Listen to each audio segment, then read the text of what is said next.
What up, everybody? Welcome to Legacy TV and the Convo podcast.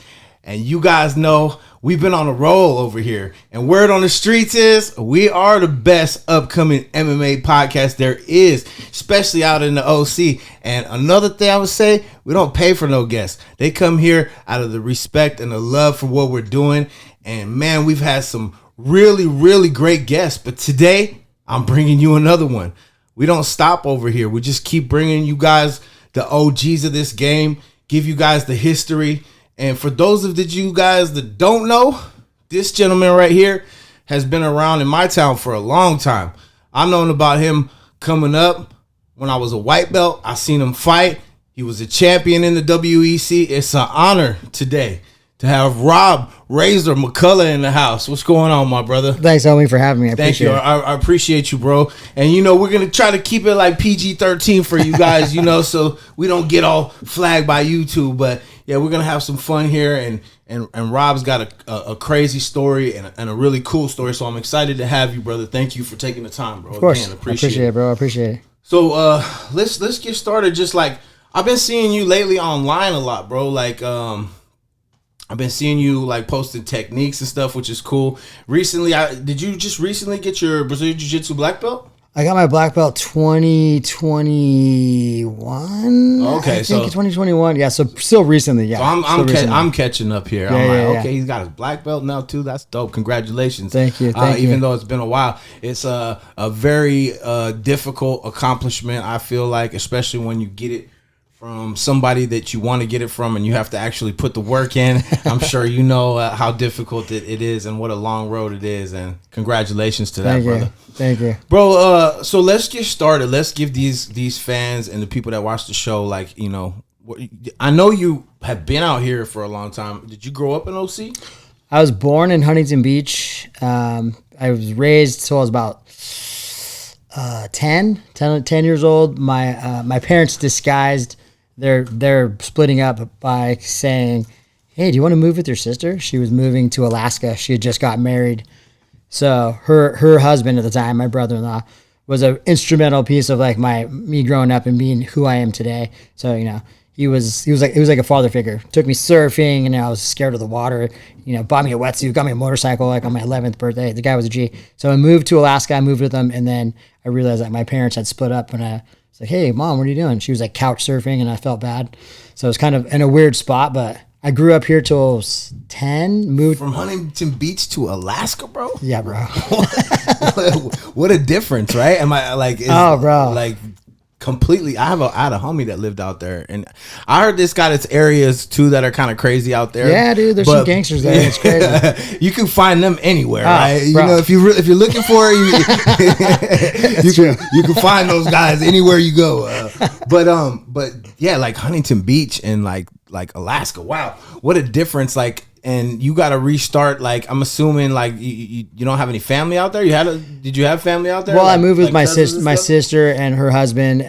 No, there was no. I guess I take it back. They lived in Fairbanks. I lived in Kenai, which is like a peninsula. It's the south central of Alaska, which sounds gangster, but it ain't. It was cool. It was interesting. I went from living like a pretty Huntington Beach, right? We had our income was but towards the end of it, my mom was like on food stamps and stuff. She was like, it was like embarrassing. I didn't care either way. Yeah. It wasn't a big deal to me. When I moved in with my sister and moved to Alaska, her husband was in the oil industry. So we had a nice place, a big place on the house on the river in Kenai. He bought me like a quad runner. Like, it was pretty cool because I went from like to like good income, but it was also a cool way of realizing like, hey, dude, you work really hard, you can get stuff. Yeah. And that to me was like a pivotal part of doing chores and were hard to working. Even though he wasn't your father, he was like someone that you could learn from, and also like he provided a good environment for you where you could excel and have fun and do a lot of things maybe you wouldn't have done out here. Yeah. My parents were crazy. They always fought each other, so the cops always came to my house.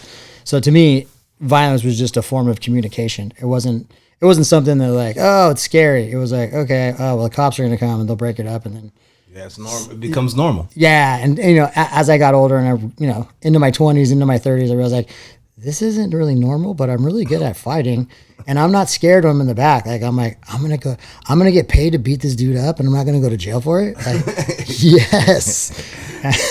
Yeah. I mean, especially when I think a lot of fighters are people that have been through like traumatic instances in their life or traumatic upbringings. Just because the only reason why I say that, bro, is because there's a level of fear that comes with fighting, especially like in the street or like in a life and death situation. And like when you've kind of been through that, like, or like, for example, like a guy like that, like Kimbo, who had been in the pen and stuff and fought dudes in prison and stuff like that. Getting in a cage and fighting is really not that. It's no good. There's no like.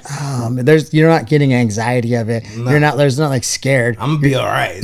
Yeah, like, I'm not gonna die. All right, cool. Yeah. Whatever. How much you gonna pay me? All right, whatever. And I wasn't even asking how much you gonna pay me when I first started. Yeah. I got $100 first fight, and I was like, I'm rich. So tell me this, bro. Like, coming up, did you like were you I know because you've always been in shape, bro. Since I've ever remember seeing you, you've always been in really good shape, and you're still in really good shape to this day.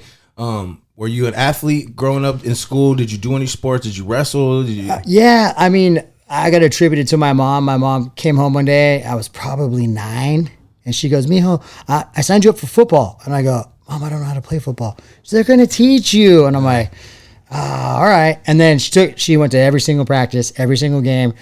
My sister was with me. And so to me, that was a pivotal moment because I remember going, all right, this is a lot of fun. But I realized I was different than most people because when we got in trouble, he's like, that's it, go run. And I was like, I'm going to beat you guys. And then I was like, slow down, dude. You're making us all run faster. Look bad. And I was like, yeah, but don't you want to win? Yeah. And to me, that I was different than everybody else because they were like, Hell Week was fun. I was like, can we do that again? And I was like, what's wrong with you? I was taking off my pads one day. Mind you, I'm like 9 years old. And he says to my mom, and my mom's tiny, right? He looks over at her and he's like towering over and he goes, he's the smallest kid on our team, but if he's got the biggest heart. If we had everybody who was like him, we would be champs every year. And I took off my pads and I remember thinking to myself, well, if school doesn't work out, I'll just be a professional athlete. And I was like 9 years old. So in my mind, he planted that seed, and I just watered that thing and didn't let it go. Youngster. For those of you that have never experienced Hell Week, oh my goodness! I remember I played football in high school. I was nose guard and center. I remember Hell Week, bro. Yeah. I had never competed in football before. I always wanted to play, and my first thing I start playing high school football. It's hot outside. You're running. You're like, come on. Yeah, it was terrible. But you know what, man? That camaraderie of coming from the streets and like getting in trouble and being a part of a gang life and then going to a team and like a sport, it was like so much fun. I loved it, bro. Well, you hit the nail on the head with like the team part of it. And like, I think unfortunately I got a lot of guys who get into gangs is they're looking for that team thing, right? And they feel like there's a family, a team to it, and they get stuck in that, and they go down a slippery slope and a road that's like, well, you get that, you play sports, and you link to that team thing, and that was probably the biggest thing that I thought that I missed as I was towards the end of my career, which you don't really realize it's the end of your career, right? You just realize like, yeah, cool. I realized I'm 30-something years old at the time, and I'm like, yeah, whatever. And now I'm sitting at a table in Big Bear. It's one of my fights. It's a title defense. And I have all these guys there that are all there just for me to help train. And I'm sitting there, we're telling stories, and I look over and I realize like all these dudes are way younger than I am. And I'm telling them these stories, and I'm like, so this is what it would be like if you had like a family. And I remember thinking that's something I've done a lot of really cool stuff, but having family hadn't done that yet. So I remember thinking like, it was like a little, okay, this is, and it was all of a sudden I was like, man, that camaraderie piece that was like, for a guy, it's like it's the locker room. You get the locker room talk. It can make or break you. Yeah, totally. In my opinion, and that's why you see like people like Snoop and people like in the neighborhoods in LA these days. I got a couple homies out there that are doing reach out work and crime prevention and gang prevention and stuff like that. And one of the main things that they focus on is providing sports for the kids. Yeah. It's crazy, right, bro? Well, like, you show me your 5 closest friends, I'll show you your future. However that saying goes. Right. It's true though, right? I mean, it's true. Get your kids involved in sports. So cool. So you start doing football and you realize you're an athlete right away. Started doing football. My dad was a martial artist. He was a Vietnam veteran. Him and my mom had a pretty like random relationship. I thought was normal. Obviously, the cops showing up your house all the time is not normal. I have 6 sisters. I have an older brother who was like, as soon as he was like, peace. Wait, 6 sisters? Yeah, dude. I'm half Hispanic, half Irish. So like, I was destined to be. Oh my God. I was destined to fight, be Catholic, and have a bunch of siblings and a bunch of kids. Bro. So, and be short, but whatever. I hope you weren't too overprotective. Oh, bro. 6 of them? 6 of them, dude. All of them were older than me. So imagine like everyone was like, hey, we'll have a sleepover at your house. I was like, cool. And then I was like, hey, wait a minute. Yeah, nah. Wait a minute, bro. Check it out. But the cool thing was, all of my sister's friends I thought were all my girlfriends. So I was like, oh, it's my girlfriend. Wait a minute, why is she talking to that dude? Wait, what? So I was like ready to scrap as a little kid. I did sign. This is funny. I took karate. I took Sampai Kempo karate. I was probably. We all did, bro. Yeah, I know. Believe it or not. Oh, bro. I went and signed You all did too. I signed myself up for it because I got a paper route. And I was so young. My neighbor's like, hey, dude, I have this paper out. I don't want to do it. I got to get up super early. You want to take it? And I was like, oh, it's money. Okay, cool. So I was always down to hustle. So that part I think was important. Understanding that hustle gene and getting up, folding those papers. I delegated it later on or pimped it out to my sister, who then did all of it. And I just collected the money. I don't think I even actually paid her. Hustling at a young age. So, but I got mom. I remember, dude, my mom was a gangster. She still is. My mom's 88. Take care of my mom now. She's starting to lose her mind, which is sad, but she's still quick, dude. She'll still, like the other day I said something. She goes, what'd she say? Like she was ready to scrap. She was ready to scrap me. And I was like, ah, she's like, yeah, I was totally kidding. So was she, but she's like quick witted. So it was kind of funny, but I remember she said, go get me a belt. She was going to hit me with a belt. I'm like, nah. I don't think I'm going to do that. Nah, I'm like, nah. And she was like, I got karate lessons because I was like, dude, my mom ain't trying to kick my ass. And I swear I took karate lessons, and then I remember I paid for them too with my paper route. So my mom wouldn't kick my ass. And I remember one of the times we got a spar. I was like a white belt in this thing, and it was an orange belt kid, and I was trying to get him to be engaged. Mind you, I'm a little kid. And I go, come on, you chicken. And it was like this guest instructor guy. And he got super mad. He's like, hey, time, get underneath. He started yelling at me and he had like a flat top. I was like, who's this dude? I pay my dues, bro. Like we're sparring. So anyways, it kind of rubbed me the wrong way. I was like, I don't remember what day it was, but I was riding home on my gi, and this kid, as I'm going through the park, he was all right, karate kid. And I was like, and I slammed on my brakes and I dropped my bike. I was like, what? And he got off the swings, and he was taller than me. He had red hair. So he was like a ginger kid. And I kicked him in the stomach and knocked the wind out of him. I'm like, dude, this stuff works. And I got back on my bike. I was like, I think I killed that dude. I was like, that's funny. So that was my short-lived, you know, I had the same type of experience with karate, man, and taekwondo, both of them. I hated both of them because the instructors were weird. and then not only that, the instructors were weird. They had like 5,000 different belts, and and then there was a test every week, and then your mom had to come up with $20, $50. Like, come on, your mom's like, seriously again? He just tested 2 days ago. He should be working for you now. What's going on? What the hell? And then came down to sparring. I was always like a thicker kid, you know, and I always had heavy hands. I always my mom used to get mad because if I ever like hit somebody, I would hurt them. So she was always on me about hitting people. And you know, they come to sparring, and then the kid would kick me. They're like, it's on. I kick the kid back, and guess who gets in trouble? Me. And then the instructor starts hitting me in the legs and stuff. I'm like, man, I'm out. I walked out that taekwondo front door, and I waited till my mom came. I said, if I go there, I'm gonna punch that dude in his face. That was the last of it for me. But yeah, bro, like I think a lot of us that, you know, eventually ended up, you know, choosing martial arts for a lifestyle. I think we all had that same experience with one of you taekwondo or you karate guys out there. I mean, no disrespect to my karate and taekwondo guys. There's a lot of good instructors out there, and there's a lot to learn from karate and taekwondo. 100. So no disrespect at all. I'm just having some fun about the instructors that we've had. Yeah, 100. Like you're always adding to someone's like toolbox when they come in and they're like, yeah, I did karate. It's like, all right, cool. You know that they're not a blank slate, so use that stuff you got to work with. But there's stuff that you can obviously use. Like, look at Lyoto Machida. Facts. The dude's a G. Dude, the guy's still kicking people in the face. Michael Venom Page. Bro. There's some nasty ones. Yeah, what's his name? The dude from, like, North Carolina. God, what's his name? Wonder Boy. Wonder Boy. Dude, if you go and practice the other stuff, and you learn. Totally. You know what I'm saying? You're able to incorporate things like karate, and absolutely. Yeah. It's unorthodox. Will land on people too. They don't see that coming, and you get a wider range of stuff. Right. So next thing you know, you're moving around. You're like, that guy just kicked me in the face. Like, what just happened? Yeah, I think out of all the guys that I watched with the karate style, bro, that one. That I would say, right, especially right now, that is my favorite guy to watch would be Michael Venom Page. I think he does it.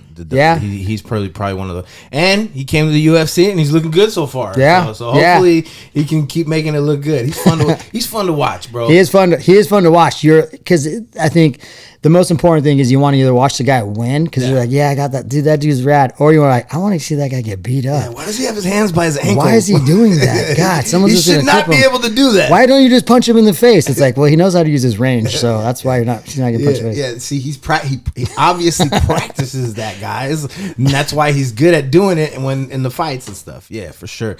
But okay, so take me back, bro. After Taekwondo, karate. Well, I mean, after karate, what happens next? So, mind you, like my dad's in the middle. My dad's got out of Vietnam, went into the Air National Guard, so he's still like at reserves. He does.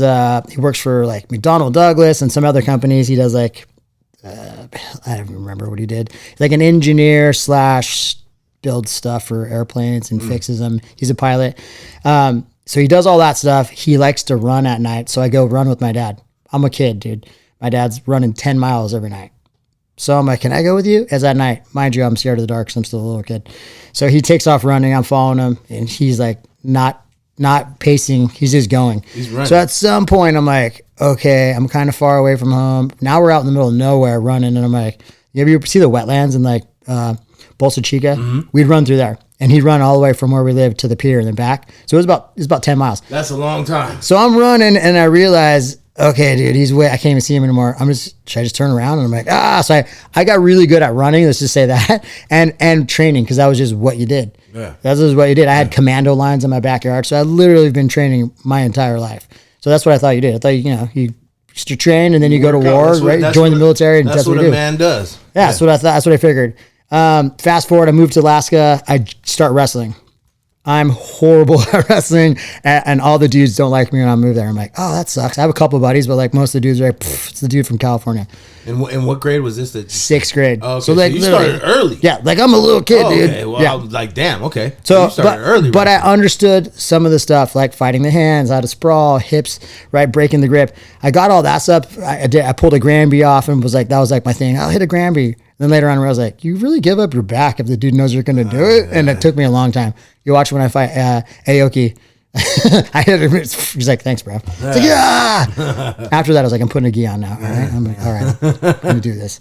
But I mean, other than that, like sports to me was I played, when I moved to Alaska, on top of wrestling, I also did baseball and I played basketball.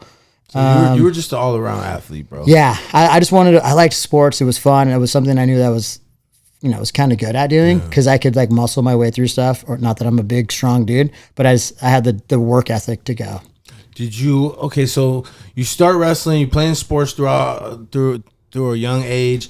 As you start getting older, what makes you move back this way? And where is the transition to? Do you start doing any martial arts there again, or do you start when you come back over here? No, I start when I come back. So where it starts getting weird is now I'm a teenager, dude. I'm 12, I think going on 13. I realized what's going on with my mom. My mom's living at sisters' houses. She worked she took care of mentally disabled people, but she could go and live there. The place was like a facility where you could live there. And so she would get paid to do that. And like, it was like, eh. So anyways, I moved back with her because I feel bad. Like I feel like I ditched my mom and I'm like, all right, I can do this. Then I realized I'm more of a burden to my mom than anything. So you come back here? I come back here and wait, do you remember when that was? Oh God, I'm trying to remember. I was probably 13, 14, around that. Beginning of high school. Yeah. So I move in with my sister who has two sons who are my two nephews. I have older sisters. Two of my sisters were pregnant at the same time my mom was pregnant with me. So I have a niece that's technically older than me. She was born in June. And then I have nephews and nieces. Actually, she was born in March. So I have a bunch of nieces and nephews, but three of them are really close to my age. We went to school around the same time. So I move in with my sister and my mom into a 2-bedroom apartment in Anaheim. So it's... And a crime. And a Shout crime. out and a crime. And a crime. Where you from, Holmes? So quickly I realized that my nephews lived at truck stops with my sister, and they got this apartment. Well, my nephews were in gangs already, but the truck stops they were in LA. So now I got LA gangbanger nephews that we live in Orange County, and we're going to high school our freshman year. And so I'm like, oh, okay. And we get hit up every day. And every day at 10 o'clock, they're jumping dudes in at school. So after a while, I'm like, yo, really, we're fighting dudes or we're running away? And we're not like, we're fighting like 30-year-old dudes, like Vato dudes from like out of prison. See, so I told you guys, OC is not what you guys think it is, especially in some of these towns. Well, it's changed a lot, but. Yeah. Well, I mean, this is the thing that Anaheim is amazing because it's Disneyland. Well, all the people that work behind the scenes at Disneyland all got to live somewhere. They all got to live somewhere, and that's where I was living. And I mean, hey, dude, that's where we lived. So all of my homies that I ended up playing baseball with them, like Little League baseball, and then it went into our freshman year. I played football at Loera High School my freshman year. My nephews, they didn't play any. We played baseball, but they didn't play any high school sports. We started getting in fights all the time. I'm bringing like a butcher knife to school and putting it in my pants. I'm dressed down. I like my nephew. I'm ironing my pants, my t-shirts. The Ben Davis with the white tees. Bro, I got Dickies. Yeah. I got Cortez on. Was gangbanging I'm back slicking then, my hair folks. back. People are like, "Where are you from?" I'm like, "I live down the street." He's like, "No, somebody means bro." I'm like, "Oh, okay." So one day, we end up back at the beach. It's like a chick's barbecue birthday thing, and I remember we went to Huntington Beach, and it was like off Brookhurst. And I was like, man. And then I ran into somebody I went to elementary school with. And they're like, why are you talking like that? And I was like, you don't even know. You don't even know. You don't even know. His life is crazy. They're like, I thought you moved to Alaska. And I was like, yeah, I did. Eh? So long story short, something in the back of my mind was like, bro, you're going to get in trouble if you keep doing this. Come on. And I was sitting on one of the weekends. My mom's like, we're going to go down to Huntington Beach. And we stayed on 7th and PCH. It's still there's a motel there. So we stayed there. It's got the surf in. And she gets to go to work and get paid. So I'm hanging out at the motel. And right next door is a liquor store called Pasha Liquor Store. So I'm like, all right, I got nothing to do. I'll walk over there. Well, they sold cigarettes for 25 cents. So it's literally the only thing that I can buy. Because I have I have like 3 quarters. So I'm like, can I get a cigarette? Mind you, I'm still pretty young. And I was like, they didn't card me. They're like, yeah, okay. There's a Palestinian kids. Don, Sumir, and what was his name? Ahab. Homies, dude. Homies. But at first, bro, they're the biggest troublemakers ever. But they sell me the cigarettes and I hang out front. And at one point, they're like, hey, man. So we start talking. They're young dudes. They're like my age. And then they have an older brother. So at one point, we're talking, blah, blah, blah. I'm staying here with my mom. They're like, oh, yeah. And then they're like, hey, we're going to go eat. You want to go? And I'm like, I don't have any money. They're like, come with us. We'll buy you food. And I'm like, okay, cool. So thanks, bro. And then I'm sitting by the payphone just hanging out. I'm there for the weekend. I'm literally I'm staying in the motel. My mom's not there. And my buddy comes was like my first friend I ever met besides family members. And he gets out of the car and he's like, what are you doing, bro? And I'm like, what's up? He's like, I thought you moved to Alaska. What are you doing here? Why are you dressed like that too? I have like a button. You don't even know. Okay, so man, if we get a picture about bro.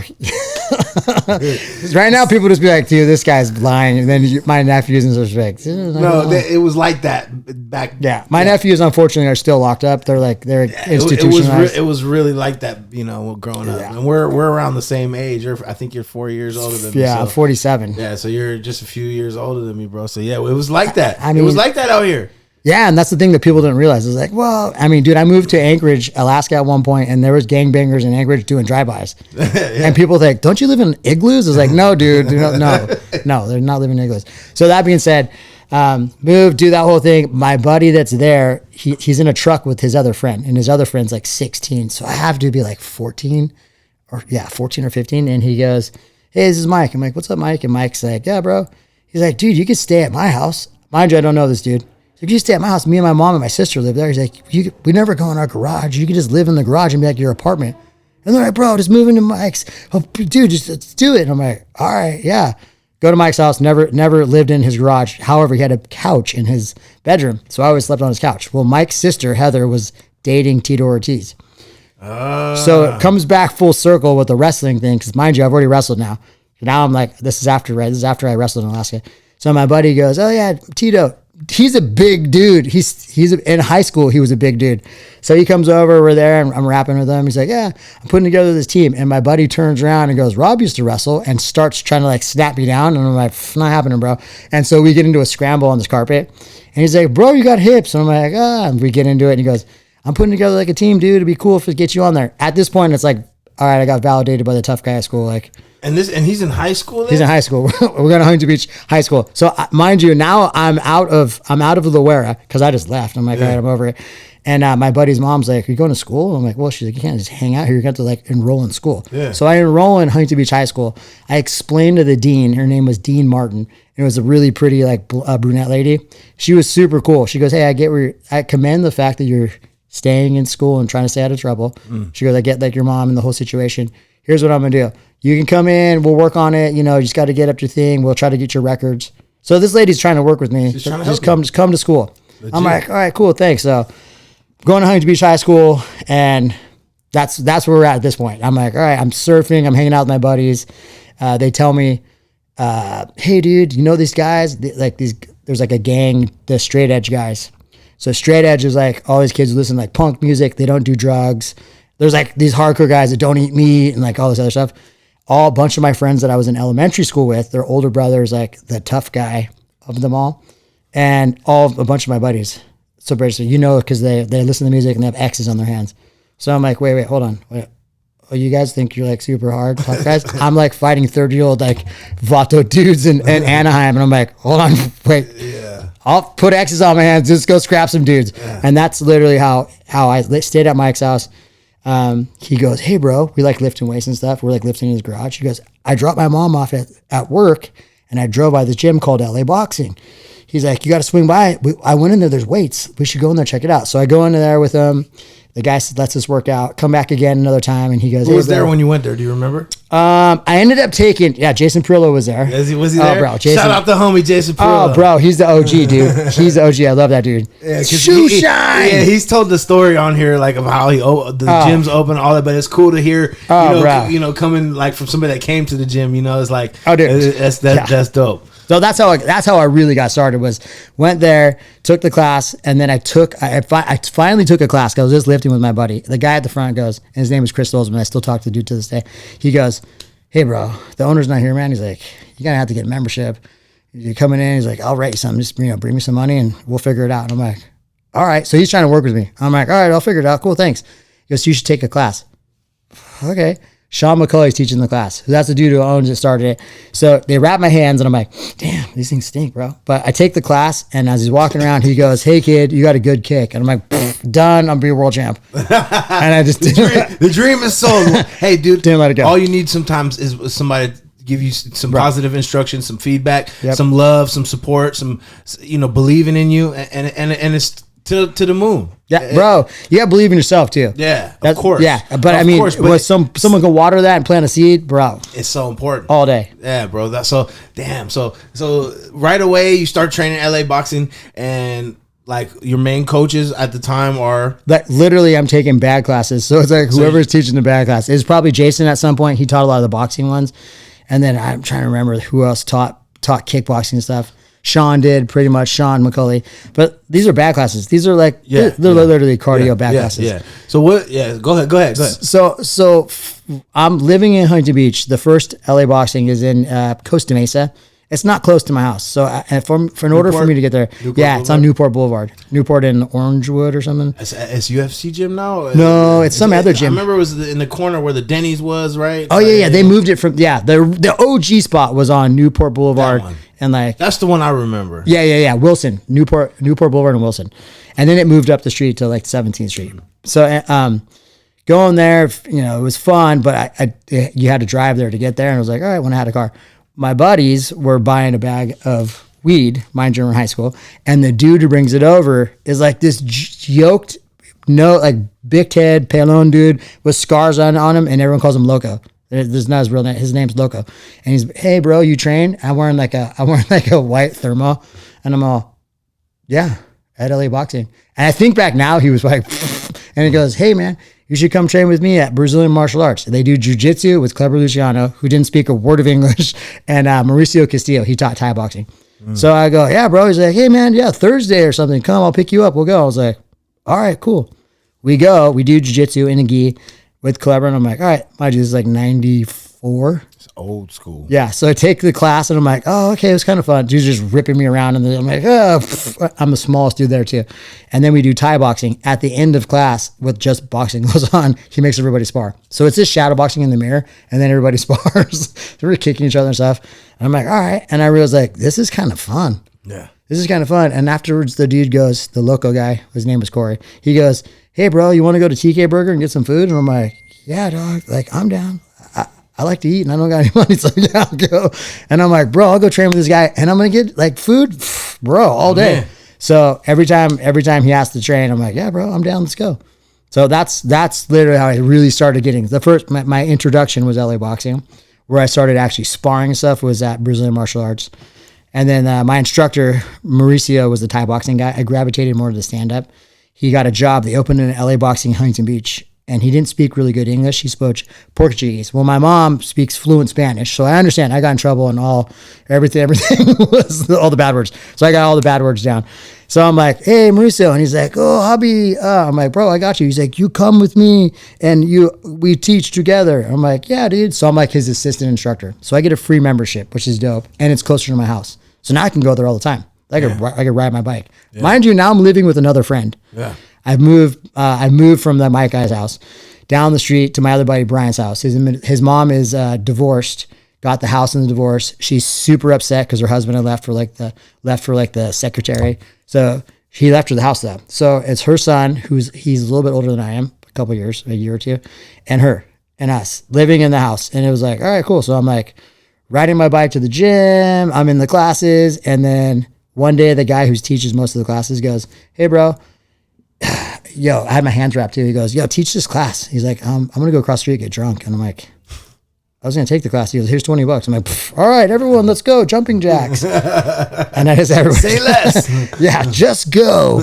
So I think just making things that could have been whatever opportunities and just saying, yes, yeah, I'll figure it out. Go. Yeah, yes. You want to fight? Yes. Yeah, so you start training, you start start teaching. Yeah. Which that's how it was back yeah. in the days, yeah. You know what I'm saying? Yeah.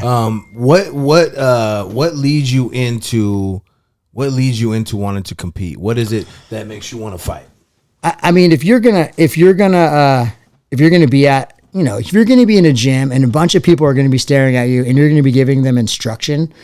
And I'm teaching classes with like 40 people and I'm 42 people. Oh, it got cracking then. Oh, bro, this is the 90s. No, this is the hottest thing. It's like crack. People don't know what this is. Cardio kickboxing thing is. They're like, what? And I have a whole playlist.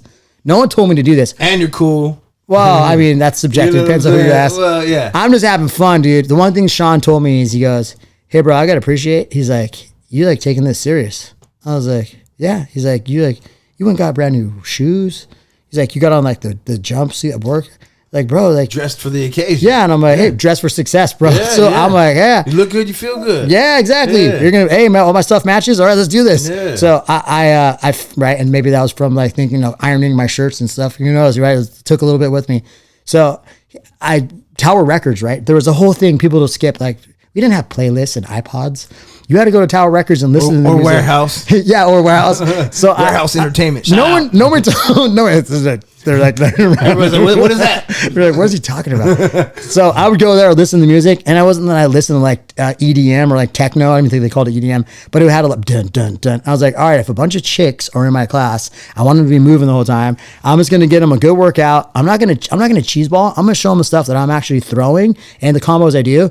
But I'm gonna make it like a workout. So in between, they're gonna be doing jumping jacks or squats. And no one's gonna get mad if they leave with a 6-pack by the end of the class. Like, right. So that's how I programmed all the stuff. You got results with that, for bro, sure. People were out of there nonstop, which was a lot of fun. So how I got started, the guy goes, there's like a hard closer sales guy, which is a horrible style of closing kind of sales. That's not my thing. If you sell something and you really like it, and people see the value in it because you can convey that. Then they're like, cool, all right. If not, hey, whatever. You get money when you figure it out. We'll talk again. Yeah. But like he would hard close people, and when they didn't want to buy and he knew it, he'd just blow them out. He'd be straight rude to them. And then I was like, hey, bro, like if you talk to me like that, or like my mom or my girlfriend, I'd come in here and punch you in the face.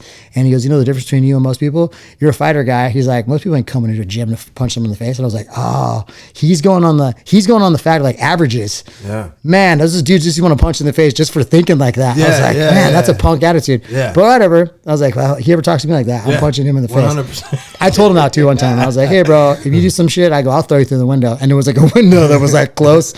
He's like, so he tells me, he goes, hey, I started making money doing sales. He says, hey, dude, we'll give you an opportunity to do sales. So I'm like, all right. So I'm like selling memberships. Well, it was really easy when the guy who's selling the memberships is being a prick to everybody. Because they're like, so then I talk to them and then they just, here, give me a credit. Yeah, thanks, bro. It's easy because you're a people person. Yeah, so I'm just talking to people. I'm like, all right, cool. And then I'll be like, take my class. I'll wrap your hands. Bro, done. Easy. Because then I'm like, it's cool. All right, cool. Then I'm like, do you do privates? I'm like, what are privates? Yeah, totally. $20. An hour? Yeah. So I'm like, just give me $20, bro. Okay, cool. I'm like, I'm rich. And that's a lot of money. Oh, dude. Those times, yeah. I'm living at my friend's house. Yeah. This is all gravy. This is all gravy at this point. Minimum wage was like $6 or $7 or Oh, something. yeah, I don't remember what it was, but yeah. it was a very, very little. Minimal. It was minimal, yeah. So I taught those classes. I'm doing sales. It's a Saturday morning. I literally think I threw up in the toilet because I was hungover from the night before.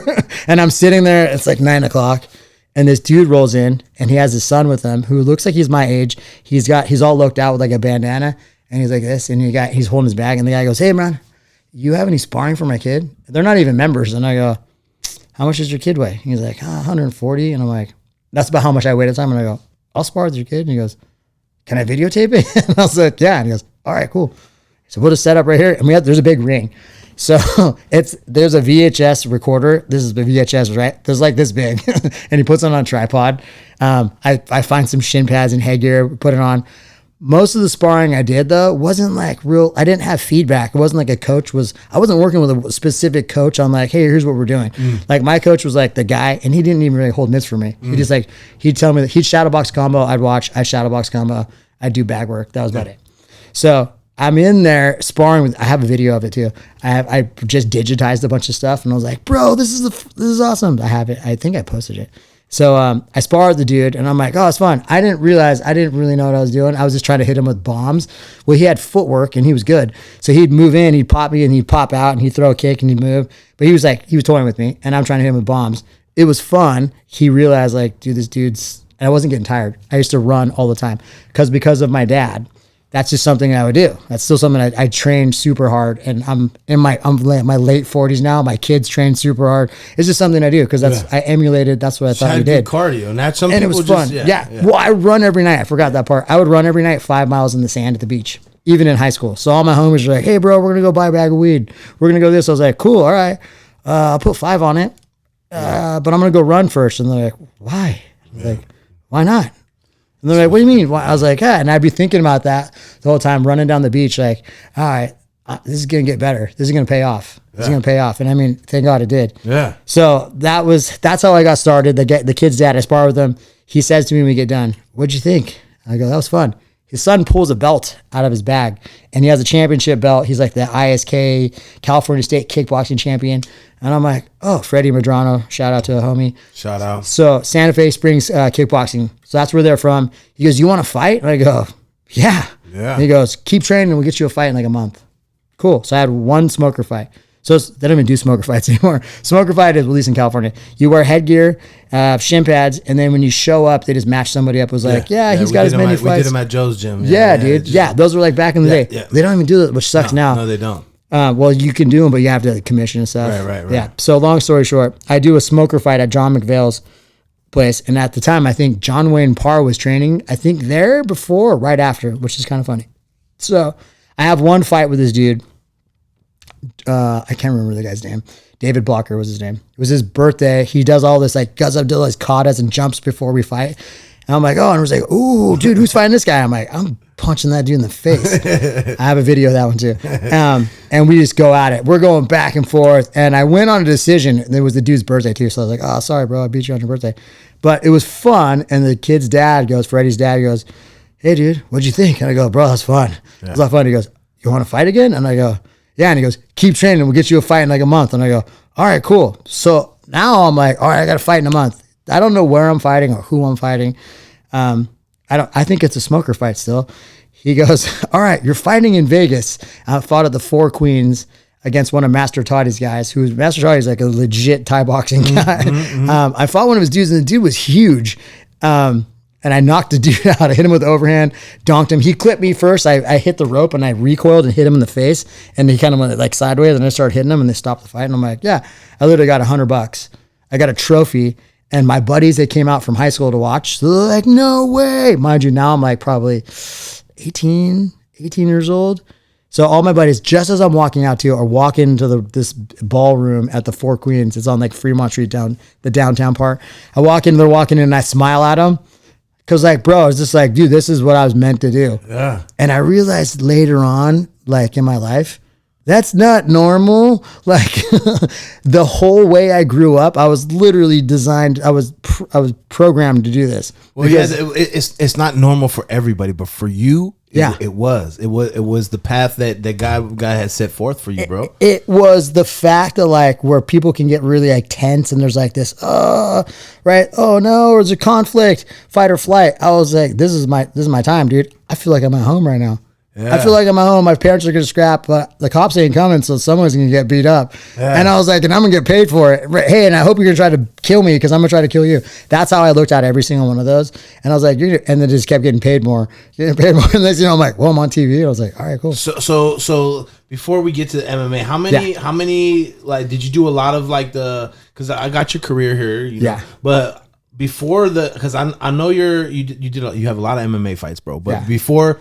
Did you do a lot of more? Did you become like a kickboxing champion as well? Yeah. I remember that being younger. I remember some things like I knew you had became a champion in something before you started. I got before I started MMA, I'll go in reverse of when I can remember. The International Muay Thai Council, Professional International Muay Thai Council, welterweight champion. Okay. I fought and I won against William Sarapai, who's got like fucking hundreds of Muay Thai fights. I broke my hand in the second round too, which was horrible, and I finished the fight. I was like, so everybody already on the scene knew you had the striking down, like yeah. You know, so that was something you had already. Dwayne Ludwig was on the same circuit I was on, right. So like I was very familiar with Dwayne. There was other dudes that were really good. So yeah, I had a bunch. I had like 10 or 11 titles prior to getting into MMA. Tito comes back around. Tito's back now. I have a fight on TV. I can't remember what year it was. I have a fight on TV. It's on Fox Sports West. And I'm like, oh my God. And I destroy this dude. And I'm like, oh my God, this is so awesome. And I got like $1,500. So I'm like, this is so awesome. Okay. And I forgot the caveat to this whole thing. In the evening times, when I'm done teaching these classes of 40-something chicks, and there's a reason why there's 40-something chicks. While these gyms, that's a lot of chicks. My buddy's like, what do you want to do? I'm like, I don't know. We go like visit dancing places, establishments that were frequent on Beach Boulevard and places.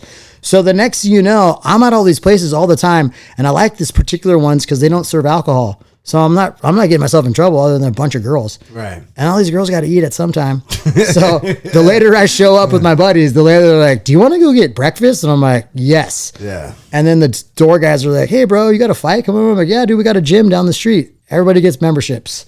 So I got the key to the gym, bro. I'm comping memberships to everybody. What I didn't realize because I was just a kid is when a guy walks in off the street and sees 20 stripper chicks hitting bags because they all got free memberships. He's like, where do I sign up? Just take my credit card. The best advertising that you could have had. Oh my God. And I didn't do it because I was just like, hey dude, these chicks are all my homies. Dude, guys do that now at the LA Fitnesses, bro. Like they try. No, but I'm saying, bro, it's crazy because like for me, I'm sure you're like this too. Like when you're a guy that can get girls, you don't like at some point you don't give those girls attention because you know that's what they want. Yeah. You know what I'm saying? Yeah, bro. But there's the guys just sit there fucking stare at them the whole. You're like, dude. Yeah, bro, you're creeping me out. Seriously, bro. Take it easy, bro. Take it easy. Yeah. You're like, hey, do you need security? Because I feel bad. Yeah, like it's crazy. Yeah. Dudes at the gym are crazy, and you know what though? I will say this while we're on the subject real quick. You girls are getting more and more comfortable to where whatever the hell you want at these gyms and you don't care. What do you expect these guys to do? Like, dude, there was this one. I'm not just before we get off the top.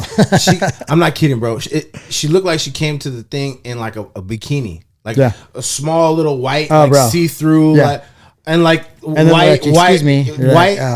shorts with no. Come on, bro. Like, come on. And then she's doing squats the whole time. That easy. Well, then you like realize like, is she filming stuff for OF right now? Like, what's the deal? What's going on here? Oh, okay. Wait a minute. There's that dude falling around like this.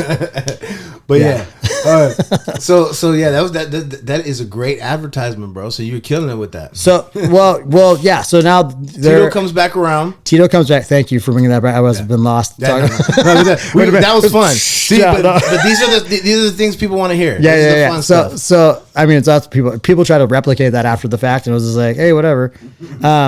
It wasn't like, it was just because like we're all homies. So it's like, hey, I could talk to girls because I'm not like, I had 6 sisters, dude. Like, I know there's a whole spectrum of like craziness. So it's like, I get it.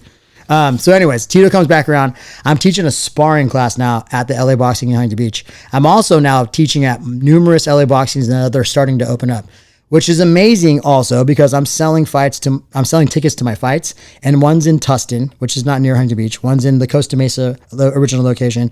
One's in Huntington Beach, and there was another one somewhere I forgot. So Orange or something at one point I was teaching at. So I'm teaching all these gyms. These are all little pockets of all these people to take my class. So I just put a poster up and then I make an announcement before and after class. Hey, I've only got a couple of VIP tickets left. So if you guys want, right, I got like a whole bunch of general admission, but I'm getting paid a percentage on these tickets. So I'm like, these ones are 100, but you get a table and whatever. So I'm selling all these tickets. So now when I show up to fight, not only am I having like very quick fights and I'm KOing dudes, because that's all I'm doing is training. I'm showing up with like 150 people in an entourage, and half of them are all dancers. So everyone's like, every promoter's like, this dude's gonna KO somebody, and he's gonna bring all these people. Go. Yeah. So absolutely. it made it a lot of fun. Tito comes into the gym, just to go back to that. I'm teaching a sparring class, and I'm like, what's up, dude? I saw him fight in UFC, and I'm like, dude, it's Tito. And mind you, our relationship was because he was dating my buddy's sister. So it wasn't like we hung out and stuff. He was older than I was. When we go to parties, if Tito was there, he was beating someone up and getting drunk and probably going to take your keg home. And he loves to like slam dance and stuff. I would have loved to hung out with him. Well, he's a big dude. So like he'd be partying in someone's house and he ended up putting a hole in someone's wall usually. Like, cause he's oh, sorry, bro. Yeah, he's just a big guy. So he's like, hey, bro. I go, dude, Tito, what's up, dude? I don't even think he remembered me. And he's like, oh, yeah. I still half the time I was like, I don't think you remember we went to high school, but whatever. So he's like, I want to do that. I got to learn that stand-up stuff. I go, bro, I got this class right now all day. Jump in. No takedowns, though, bro. No takedowns. Yeah. He's like, no. So now I get to piece up Tito, and he's coming for it. And I'm like, dude, this is awesome. So I'm Tito's first stand-up coach.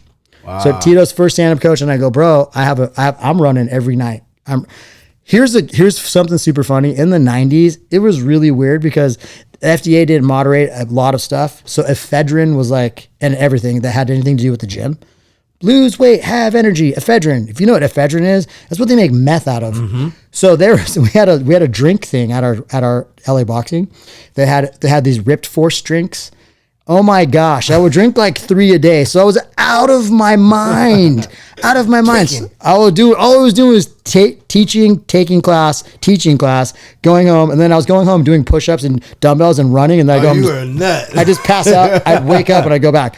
Go rewind really quick. My nephews and all my homies that I was living with in Anaheim, all of them got in trouble. One of them passed away, but they're all still in prison. Yeah. So to me, I knew I made the right choice because I'm like, dude, they all got in a lot of trouble, and unfortunately, right, they got to a point where they got institutionalized. And you know what's kind of crazy is that while we're on the topic of that, a lot of these gang members, they just want to be tough. They want to show they're tough. They want to, and they want to be a part of something. Go join a gym. Yeah. Go be a fighter. Yeah. I got friends that go to the county now. I got a friend that's in there right now for something he shouldn't even be in there for. But in there, all they want to do is fight each other. Go be a fighter or get paid for it. Like it's crazy to me, like the mentality. But yeah, I mean, the path that you chose, bro, was the right one for you, and then after look at the way things go full circle, and then you having Tito walk into the gym, which for those of you, I'm sure that do know. And for those of you that don't, Tito ends up becoming a world champion.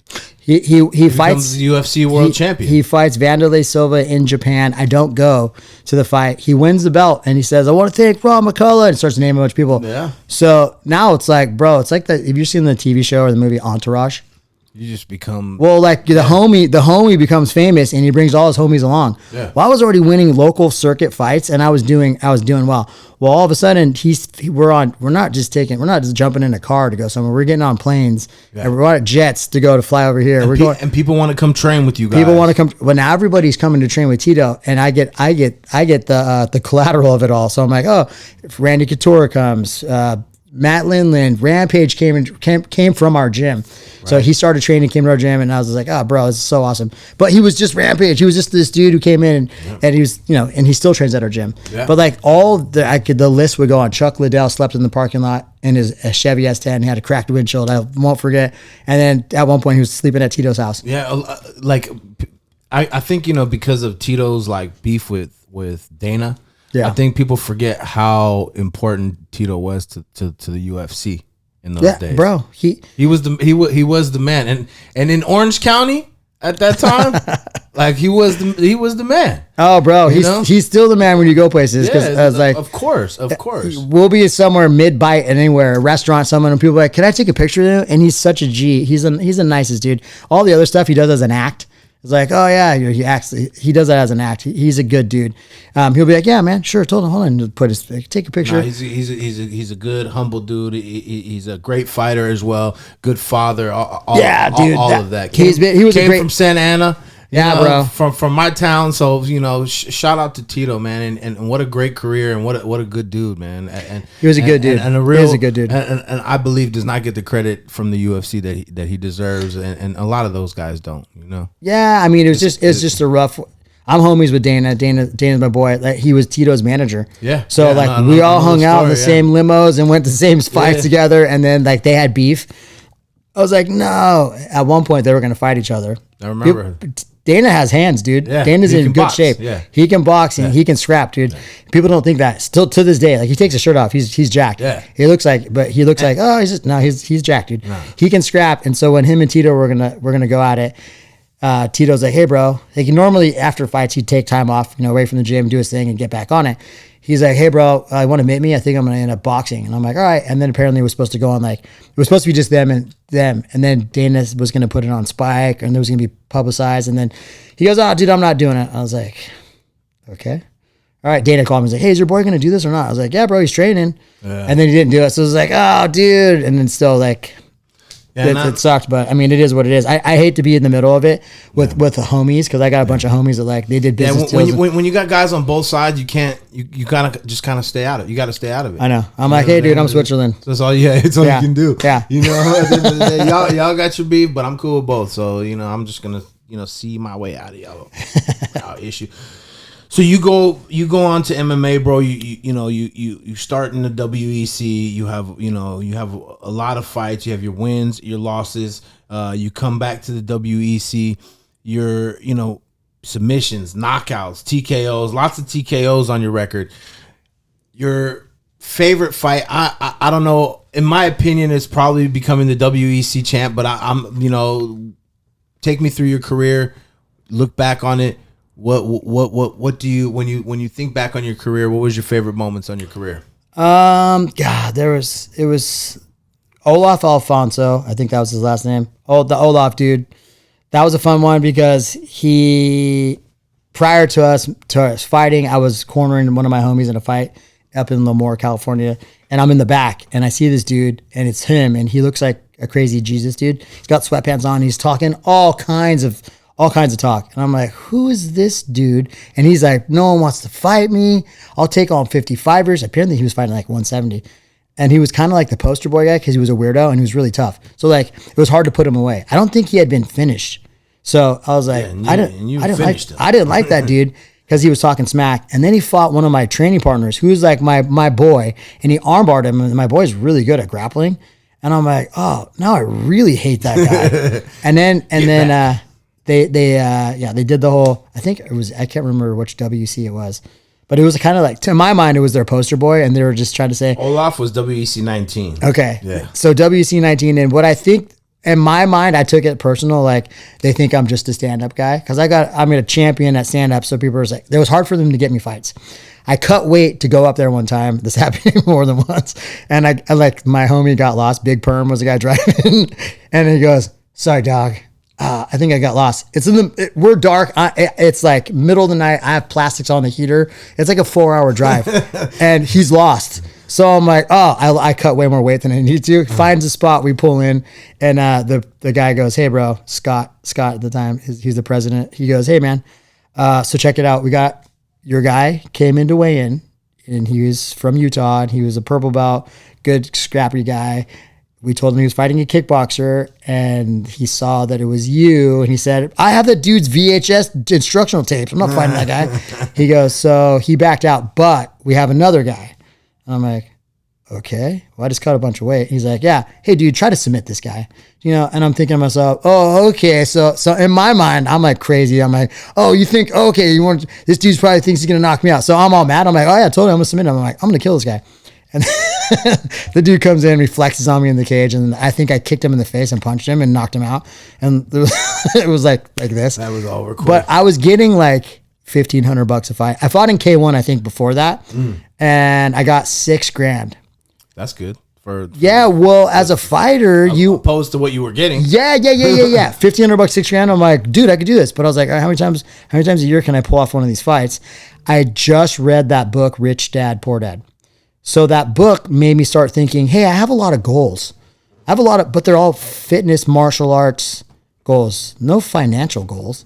So that made me start thinking like finance stuff. And I didn't graduate high school. I forgot to mention that part of this. I'm so busy training and fighting and living on my own. They're like, dude, you don't got enough credits. And I'm like, all right, cool. I'm working at a pizza place. I'm teaching classes now. I'm like, all right, whatever. Yeah, I'll figure it out. About that anyway. Yeah, I'll figure it out, dude. And I figured it out. It did. So it was just a matter of like, okay, what am I going to do to move this forward?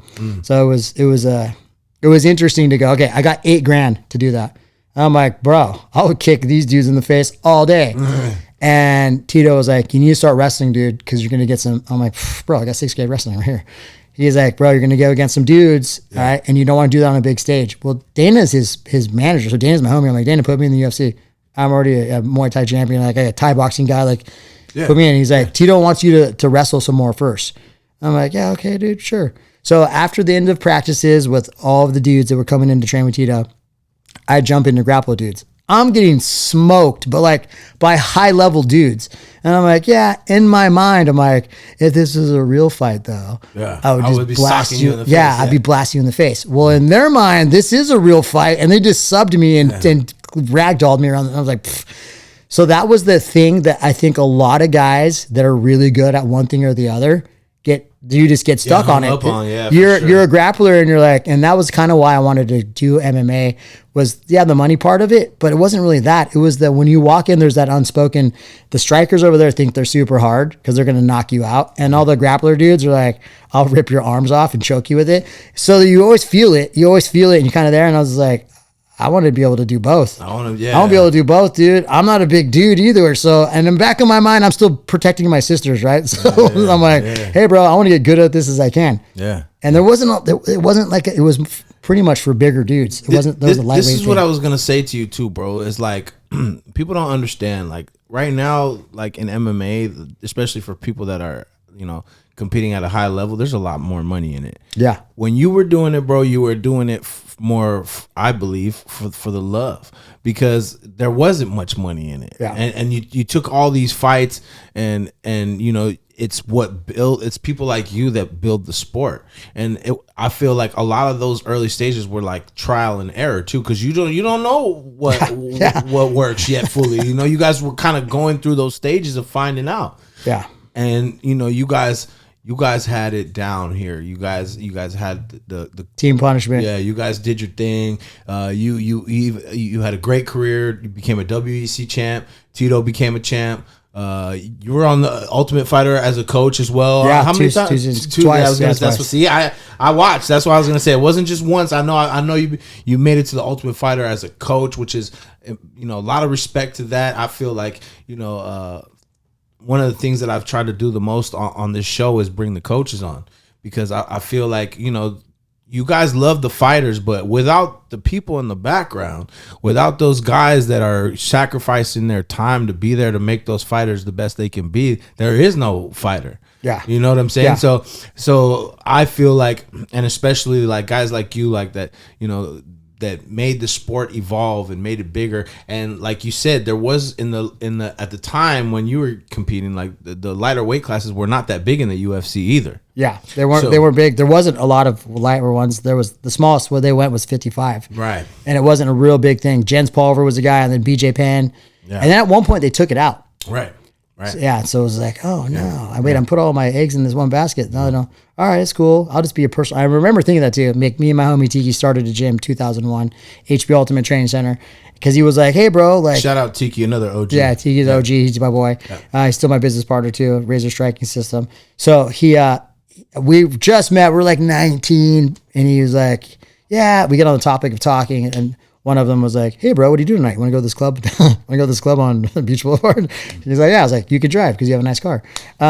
He said to me, which I'll never forget, you know the cool thing about having a nice car, a brand new car is, which I rode a bike, so at the time I'm like, I thought I will never know what that feeling is like to have a brand new car. But I was like, what? He goes, even if you have a bad day, you still got a new car. Like, oh, that's cool, dude. Yeah. And I was literally like, remember that song, like the Scrub song? I was always the dude hanging out the side. I'm like, let's go back around the block one more time for chicks, bro. What's up?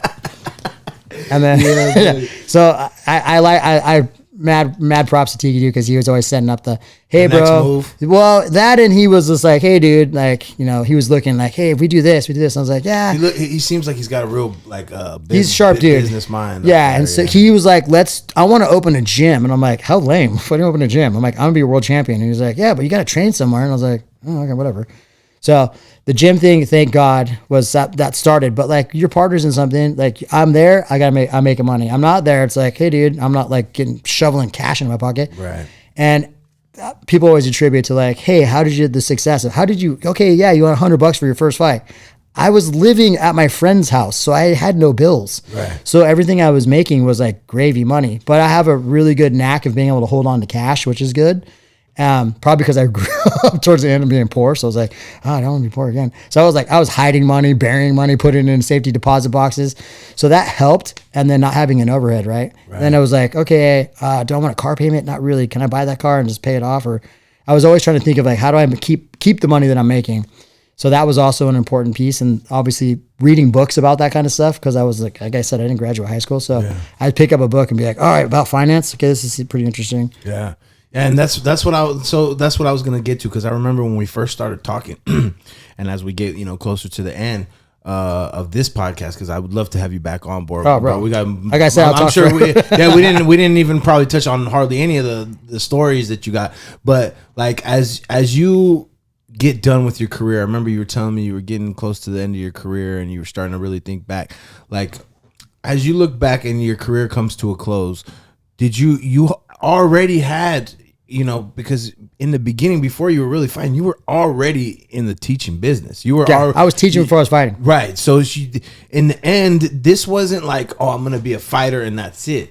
This. You were already in the martial arts. You were already, it was already a part of your life, and then the fighting became a bonus. And like we talked about, you weren't making much money. So at the end of the day, you were doing it for the love, and you had a great career.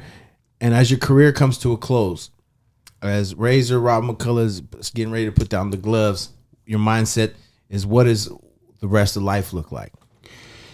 Man, so in the midst of me doing that, at some point it hits me like a reality. Hey, dude, you kind of made it, which is not a good mindset to have. Because like, if you're gonna grind and do this, like you can't be like and sit back and kick on your accolades. If you're fighting people in a cage, that's the last place you want to be, is sitting about like talking about all the cool stuff you've done. Because there's some dude out there who just turned 18 who was like me, drinking ephedrine and doing push-ups in his room after he ran to the gym and running 5 miles a night, who wants to kill you so that he can be that guy. So the reality was, I'm running around, and at one point my manager, Ken Pavia, said to me, hey bro, when you, I ended up moving into his house at one point, and he goes, hey bro, when you moved in here, you worked all day and trained, and then you came home and you jogged at night, and then you like ate dinner and you did it. He's like, you're going to the Playboy Mansion now. What are you doing? And I said, shut up, dude. Like, I'm out partying. He's like, yeah, cool, dude. You're dating. You have the phone number. You're directly calling Play Match and you're talking to the chicks and they're coming over. He's like, cool. That's not making you better at fighting. I was like, shut up, dude. What do you know? Like, I'm a champ. Yeah. And that was not a good mindset to have. I ended up getting married. I ended up having kids. I ended up buying a house. But I bought the house prior with a manager because he was like, hey, bro, check it out. You need to invest some money so that you don't lose this all when it's all said and done. And I was like, okay. And at first, it didn't seem like it was a realistic goal. I was like, yeah, totally. We'll make this financial goal. And then I was like, oh, bro, I got money. Oh, okay. Yeah. He's like, I'm telling you, real estate by the beach will, incremental value will keep going up. You'll be good. I'm like, okay. So I bought a house, which was nice. Then I got married, I could go on about that thing, right? Marrying a penthouse pet, probably not a good idea. It sounds really cool when you're like in your 20s, and then you have kids, and you're like, what if it was you or... Same thing that'll make you love them or might make you hate them. I was like, man, well, I thought that was cool. It was not so cool. That being said, like, I got beautiful children out of it. And, it set me up to be like, all right, hey, dude, let's do something. I look back now and I fast forward and I go, hey, I worked for UFC Gym too towards the end of my career, which was 10 years of traveling. It was LA boxing and then UFC Gym. I traveled the world, did seminars, trained a bunch of coaches, got into a bunch of stuff that I didn't graduate high school. So I didn't think I was a real studious guy. I just realized it took me a long time too. Even doing jiu-jitsu, someone would show a move, everyone look at each other and we go, and I look at my partner and be like, you got that, right? Okay. I hope he got that. And then he'll show it to me. I hope he's a smart guy. I need a smart guy. Here was a smart guy. Then I realized I have to see it. I got to do it. There's multiple ways you learn and pick stuff up. I had to see it, I had to do it. And then I had to compartmentalize. I probably have ADD because sometimes people be talking and then all of a sudden they're like, I'm having a conversation. I'm like, dude, shut up. Like, turn that off. Just listen. So learning that, understanding myself and how I learn was important. That also helped me excel when I started going, all right, dude, I'm paying attention. All right, you're going to have to do the move a few times. Okay, now you got the move. Now show the move to someone. And that's how I really got my learning curve went like this really quick because I was teaching people before I was fighting. So I had to explain to them what an inside leg kick and why I set it up and all that stuff. And then, hey, here's how you do this arm bar. Here's how I'm passing. It was because I was teaching it before I had to. Right. And then someone would pay me. So I was getting paid to learn and teach. Yeah. So, it was the perfect scenario for someone who wanted to fight and do this for a living. Like if you were a dance teacher, same thing. Yeah. So I was I've been, very grateful and blessed to be able to do all this stuff. Bro. You did it. What up, everybody? Want to take a quick second out of the podcast just to give a shout out to our sponsor, the best criminal defense attorney I know. The last time I got in trouble, I needed somebody that was going to look into my case and actually fight for me and get me the best deal possible, and he did that. And I'll make sure that he does that for you. Make sure you shout me out if you guys reach out to him. They're the sponsor of the Convo. You know anybody, a family member, or yourself that make a mistake, you want somebody like him on your side. Arash, please let everybody know how they can get a hold of you. Thank you. Arash Hashemi, 310-448-1529, or HashemiLaw.com, HashemiLaw.com, or just Google hashtag Better Call Hash. Remember that, Better Call Hash. You'll find me on every social media channel all over the internet. 310-448-1529. You better call Hash. You lived that life. You became a world champion. You were part of one of the most notorious historic groups in MMA. When we look back on your career nowadays, what is the goals for the future? I know you're still coaching. I know you've been at HB Ultimate for years. Yeah, since we started, 23 years. And that for those of you that don't know, in Orange County, that's an OG gym, and you're still teaching. You're teaching strike. You have a razor striking system. I created a system that was going to be, hey, dude, how did I learn jiu-jitsu? Well, guess what, dude? Combat martial arts is it's very intimidating. Just getting a gym membership is intimidating to begin with. But not on top of that, it's like, hey, you're going to go somewhere and they could hurt you. So if you go to a gym, and when I started, people did try to hurt you. Oh, it's the new guy. I'll go first. Hey, bro, how you doing? Right? And you leave and you're like, my ear hurts. And now you have cauliflower ear. And you're like, I had to pay for this too? This sucks. So it was like, how do I get them to become a better athlete, combat athlete, right? Work on the neck, work on the core, work on the legs, put the footwork drills together in the beginning so that they're warming up properly, they're cooling down properly.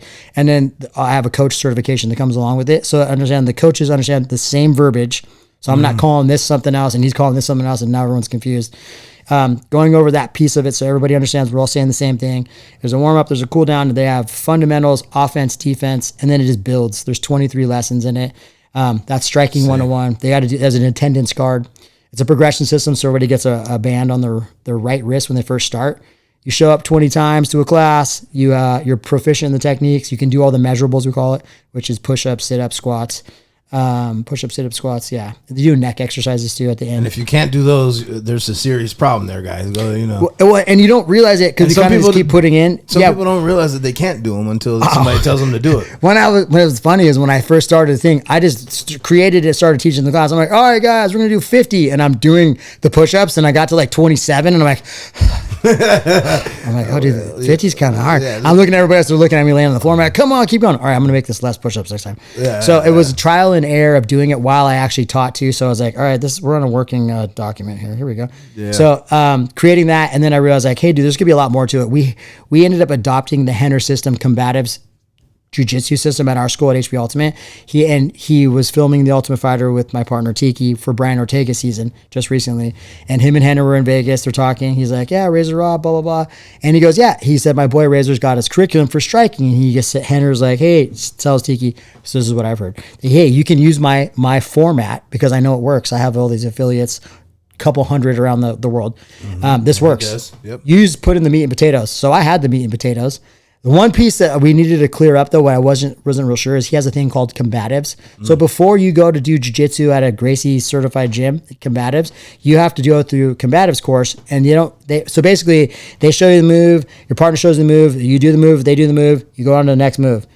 There's no like active rolling. There's no one picking you out going, I'm going to smash that guy when we're done. It's, hey, you're going to do the moves until we got it, and then you get on to the next phase. Incrementally get and then you get like your combatives. You test for your combatives belt, and then you can move on to the next program, and then you can start rolling. Makes sense. So you don't get dudes getting rolled up or getting injured. You know, bro, I'll tell you quick, while you talk about that, I'll tell you a quick story. When I started training, I had gotten out of jail in my early 20s, and I moved to Palm Springs to get out of Santa Ana to get off probation. Yeah. And when I started training there, I trained for about 3-4 months, and I had already been out there for like 2 years. I was about to get off probation. My parents like, we're moving back to Santa Ana. So when I came back to move to Santa Ana, I started looking for gyms to train at. Yeah. Bro, I went to Gracie Baja on 17th Street, I think it was, the OG one in Santa Ana. And I rolled there. I mean, I went and did the class, I didn't roll. I wanted to roll. It came time to roll, and they were like, no, like, you can't roll. Like, what do you mean? You just watch. I was like, you're like, oh, you have to have a stripe on your belt before you can roll, and you have to go through this and this.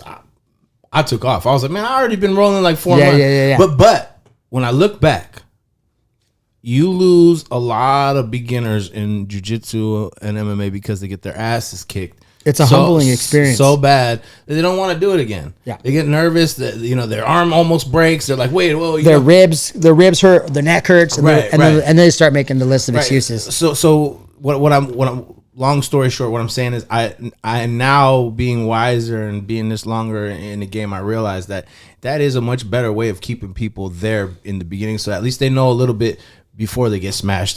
You know what I mean? Because it's gonna happen eventually. If you're in the right rooms, you should be the guy who's like, okay, dude, all right, I gotta go. Okay, this dude's all right, it's gonna be fun.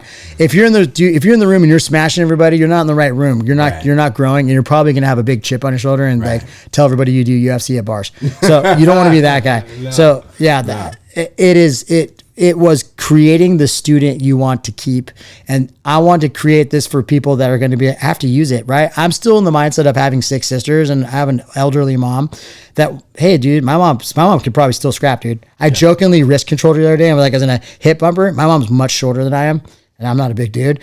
And her hips were way lower than me, but she took like a judo class in the 60s, so she still thinks she could. Dude, I was scared because I was like, oh, she's going to toss me. So I was like, it was kind of funny. So like thinking like, hey, who needs this the most? And these are the people like, analytical people that have real jobs that are like, hey, dude, I'm not trying to fight people in a cage. I just want to know a little bit. And it's empowering. You keep coming to the gym. It is. And I believe everyone should know a little bit of basic self-defense. Everybody should know some, because you never know. It's not necessarily you that's the person that's going to go out there and start the trouble, but someone around you might do something. Someone might be hurting someone in front of you, and you don't want to be that person that's so scared that you got to run away. And that's what, martial arts will do for you with the right type of people. If you get the right type of training in a good place where they're actually going to teach you and empower you and make you a better person above everything, then in case you do, God forbid, you guys ever, I hope nobody ever has to go through a situation. But if you do, at least you have some tools in there to where you're not scared and something worse could happen to you. At least you have some fighting chance of making it out of there safe. You know what I'm saying, bro? Speaking of that, I do train a lot of cops. So that helps because I see a lot of situations where it's like, dude, if that dude knew, like, he had a good understanding of stuff, he probably wouldn't have had to pull a gun and kill the guy, because if a cop pulls a weapon on you, they're trained to kill you. They're not trained to, like, I'll shoot him in the leg and maim him. So it's like, oh man. But unfortunately, the training piece of that is not real. Bro, you couldn't have said it better yourself. Shout out Georgie Karakanian, who was on the show. Georgie's a G dude. Who's a police officer now. Is he? Yeah, he is. Oh, dude, I love that guy. That's rad. And exactly what he said. Every officer should at least get a blue belt in jiu-jitsu. And this is coming from an officer that so thank you for saying that, bro, because I believe the same thing. I believe, especially like if you're in a position of power, which being a police officer, you're in a position of power, believe it or not, and you should be able to handle yourself and defend yourself and not only have to resort to killing people, especially when it's not needed. And it's that fear, bro. It's that fear because they've never been in a fight. Let's just be honest. Yeah. If you've never been in a fight and someone's attacking you, if you're a scary person and you have a gun on you, that's what you're going to resort to. But if you would have went and got some good proper training in, went and seen somebody like RAZOROB or the Huntington Beach Ultimate Training Center, or come see Legacy Jiu-Jitsu and MMA, we would have made sure that you had at least some confidence, some basics to deal with this type of situation, so you don't have to kill somebody. So yeah, man, I appreciate you saying that, brother. We could probably go on for another couple hours for sure. But the main thing I wanted out of today was for people to know a little bit more about you, for these new guys, one of the legends of the sport, what he went through, the fighting for no money. You guys be appreciative of what you guys have and all the opportunities you guys have these days, and don't blow them. Yeah, man, I really appreciate you coming on. Bro, this is awesome. Thank you. And telling your story. Definitely want to have you back, bro. Bro, before we get out of here, please let everybody know, number one, if you got any parting words you want to say about martial arts or anything, please let the guys know. And also shout out your gym and anybody you want to shout out, and your social media handle so they can follow you as well. We're going to put all the links in the description for RAZOROB so you guys can follow him, and the gym as well. But also, the floor is his to speak his piece. Thanks, homie. HB Ultimate Training Center is my gym. Razor striking system. We created this fundamental strikings. It's been working really well. I would put any of my students with any professional fighter and 6 months into it, and they're at least going to be able to hold their own and stand up. Now they're going to be able to start teeing off on people. That's the fighter's heart, is a different mindset, but they will definitely be able to intelligently defend themselves. And that was kind of what it was designed to do. Like, hey, if I'm going to implement this into somewhere, if I do jiu-jitsu, that's amazing, and I love jiu-jitsu, but we have to get entangled first. There's got to be contact. Right. Well, before that happens, there's space, right? So those who manage the distance manage the damage. If I have the footwork down and I know how to defend myself, I can hopefully mitigate that and not have to use jiu-jitsu and get exit, right? But at some point, you might have to use jiu-jitsu. You might have to use some defense to cover it if someone's throwing wild punches. And guys, also while you're saying that, I'm sorry to cut you off. Oh, no. Don't forget, I love jiu-jitsu. But I got into jiu-jitsu for MMA. And guys, in the street, and if you're really talking about self-defense, jiu-jitsu is not always the best solution, because you never know who's going to kick you in the back of your head. Oh, yeah. You don't always want to be on the ground necessarily. So just food for thought. Go ahead. I've done a bunch of stuff with the LA County Sheriff's Department, training force instructors, and a lot of them, I'm like, hey, dude, that is the last place you want to end up is on the ground. You've got a weapon on your side, which now everybody can grant, but now you've lost this peripheral view and the rear. So I can't see what's coming behind me. Someone's going to kick me. Someone's going to pull a gun out. So it's but if you do end up there, you want to know jiu-jitsu. You want to understand how to do it. Plus handles, right? That's you get higher up into it. When you're wearing a gi, you realize everyone's got handles unless you're fighting some dude who's not wearing clothes. Yeah. So handles are really important, and that's it becomes the grip fighting game. Yeah. Razor striking system is our thing. trying to get affiliates now to be pushing it so that we can get everybody in the gym so they can become, hey, you got a square footage in your gym that you need to monetize, because if you're not running the class 24 hours a day, which most people aren't, you have the availability and the mats to be able to do that. So Razor striking system. Be Kinetic is a company that's doing stuff for ketones. It helps you lean out. I started intermittent fasting.